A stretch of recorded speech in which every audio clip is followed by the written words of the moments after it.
এই অপূর্ব শুভ সকালে আমি এই ধান গাছের গোড়ায় বাতাস আর ছোট ছোট বৃষ্টির দানা দেখে অপূর্ব অনুভূতি হচ্ছে। সকালের প্রকৃতি দেখে আমার মনে হলো পৃথিবী আসলে পারফেক্ট, যেখানে যেটা যখন যেমন প্রয়োজন ঠিক তেমনটাই আছে। একটু ভিন্ন বা একটু অন্যরকম হলে যেন সুন্দর হতো না।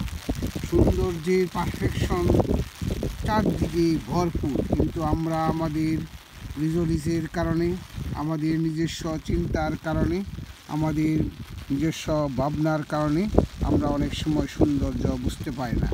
দেখেন, এই যে ছোট্ট একটা চারা, সেখানে বাতাসটা বইছে, মনে হচ্ছে যেন এমনটাই দরকার ছিল, একটু ভিন্ন হলে যেন সুন্দর হতো না। এরকম মনে করেন যে চারদিকে যদি দেখেন এই গাছটা, এই পানিটা, এই মনে করেন যে সমস্ত আগাছাটাও দেখবেন যে যদি আমরা দেখি সুন্দর হয়ে দেখা যায়। যাই হোক, আমাদের জীবনের প্রতিটি ঘটনা আমাদের মন মতো হয় না, আসলে মন মতো হয়, কিন্তু আমরা বুঝতে পারি না।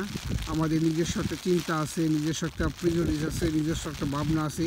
সেই ভাবনার বাইরে গেলেই, সেই ছকের বাইরে গেলেই আমরা মনে করি সেটা বোধহয় ঠিক হয়নি।